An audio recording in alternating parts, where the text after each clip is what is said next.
Feedback is a challenging but necessary component of education. Whether we are learners or teachers, giving and receiving feedback is a skill that requires practice. This video primer is intended to give you a brief overview of the mechanics and dynamics of giving and receiving feedback more effectively. By the end of this primer, you should be able to summarize challenges with giving and receiving feedback, describe the elements of effective feedback, and recognize strategies you can use to improve the feedback process. Think of a time when someone gave you memorable feedback. Why was it memorable? Did it have anything to do with how the feedback was delivered? Where it was delivered? How did it make you feel? Did you have a chance to respond? We give and receive feedback every day, whether it be related to precepting a learner or daily activities. Imagine you just completed a medication review with a patient and received this feedback. Even though the feedback sounds positive, it's general and vague. More helpful feedback would have identified the behaviors, such as communication skills or medication knowledge, that contributed positively or negatively to the interaction. By identifying the desired behaviors, learners know what specifically is being done well and should be carried forward to future interactions. The context of feedback we are discussing is formative feedback. This is the ongoing supportive conversation between teacher and learner about how they are progressing towards agreed-upon learning objectives. It involves identification of learning gaps and strategies to enable further improvement. For example, the discussion that occurs between teacher and learner after the learner counseled a patient. The midpoint APPE assessment is also considered formative feedback. In contrast, summative feedback occurs at the end of a learning unit or APPE rotation and is a final evaluation of how learners have performed during their time with you. The final grade assigned after each APPE rotation is considered summative feedback. Learners often feel the feedback they received was unsatisfactory, not enough feedback, poor quality, not specific or actionable. In contrast, when teachers are asked about feedback, most feel they spend a disproportionately large amount of time doing this. So, it appears there's a mismatch. We believe that we are giving lots of feedback, while learners feel they don't receive enough or the quality is poor. As such, we are going to address two key challenges related to feedback. Giving feedback is hard, and receiving feedback is complex. To address these challenges, let's consider two aspects of feedback: the mechanics or process of giving feedback, and the dynamics or what influences how people respond to feedback. Let's explore the first challenge. Giving feedback is hard. The process used, or how feedback is delivered, is a vital component of guiding learners towards learning outcomes. Feedback should be timely, specific, and actionable. Poorly delivered feedback can have adverse consequences. Learners may inadvertently drop positive behaviors by making wrong assumptions about their progress. It can decrease their self-esteem and damage the teacher's credibility, and overall creates an unpleasant education experience. There are many ways or models for giving feedback. The feedback sandwich is commonly used to deliver feedback: a positive comment followed by negative, ending with positive. It's easy to use, but it is repetitive and predictable, and it's been shown that it doesn't actually change learner performance. While there isn't one universally accepted way to deliver feedback, experts agree it is important to be explicit about when and how you will give feedback. How many times have you heard someone say, "You never gave me any feedback," and yet you think, "That's all I did"? Drawing attention to the fact that you are providing feedback will help prepare learners to listen to your feedback. We are going to describe one model for feedback developed by Brown, Hodges, and Wakefield. We like this model because it breaks the feedback process down into steps. Each step serves a distinct purpose in the feedback cycle. The 6 steps are: observe student behavior, ask for self-assessment, describe or model the desired behavior, understand the gap, make an action plan to close the gap, and follow up on improvement. Let's explore each step in more detail. To be authentic, feedback should be based on what you directly observed or from a trustworthy source. Next, invite the learner to provide a self-assessment on how they did. This encourages the sharing of information and promotes an educational environment where a learner's assessment of their own performance is valued. It's also a good way to prevent yourself as a teacher from giving premature feedback. The risk in providing premature feedback is that it may cause your learner to withhold questions about their own performance because they don't want to appear incompetent. Lastly, it's important to ask for self-assessment at an appropriate place and time.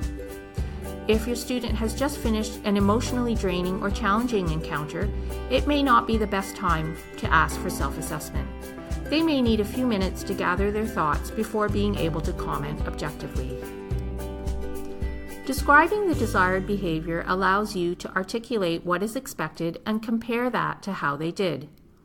You may also choose to model the desired behavior and then discuss what was different between what you did and how the student did. Subjective observations should be labeled as such.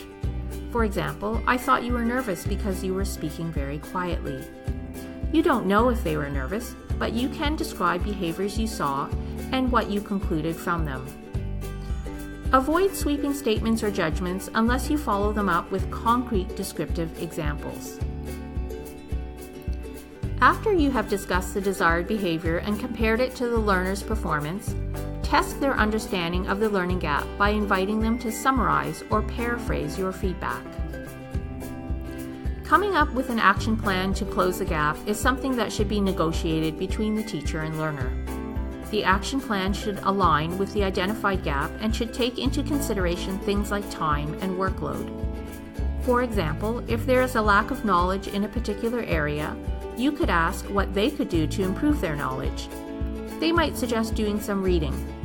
You can help point them in the right direction by recommending key readings that would be relevant and current and that can be read in a reasonable time frame.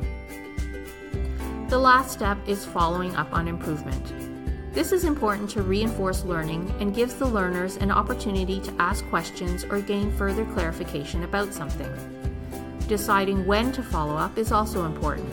Again, depending on the complexity of the task and opportunities available to practice, you and the learner should negotiate a reasonable time frame to follow up.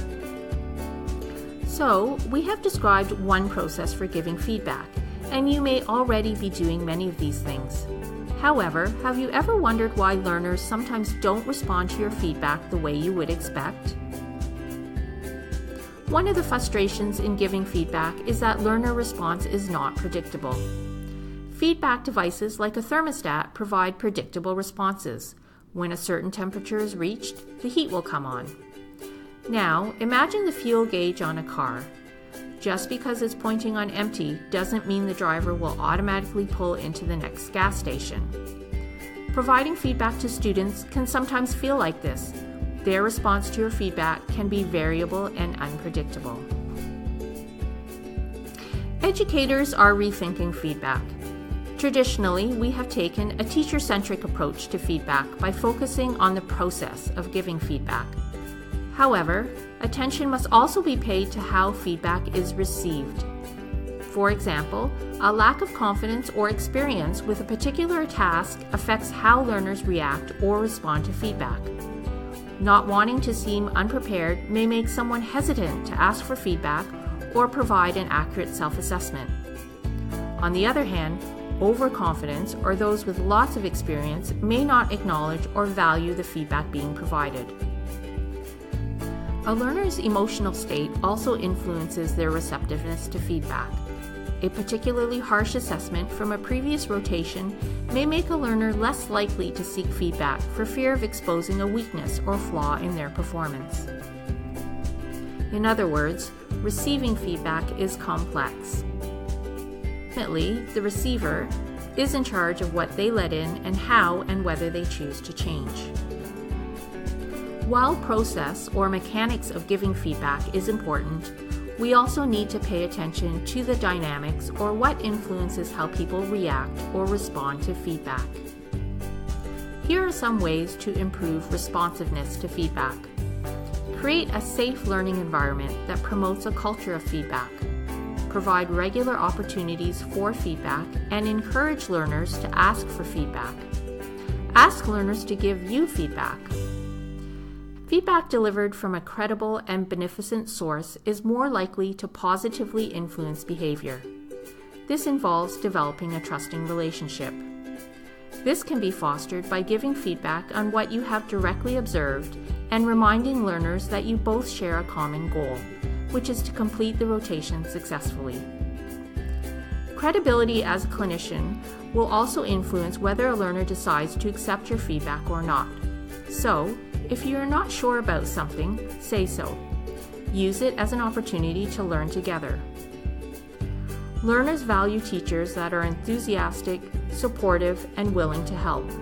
Demonstrating respect, a caring attitude, and positive reinforcement can enhance learner motivation and engagement. Here are some other tips for effective feedback. Make feedback routine and part of the culture. Feedback is a dialogue, not a monologue. Label it. Tell your learners when feedback is about to occur. Base your comments on observed behaviors that the learner can modify. Individualize your comments and give specific examples.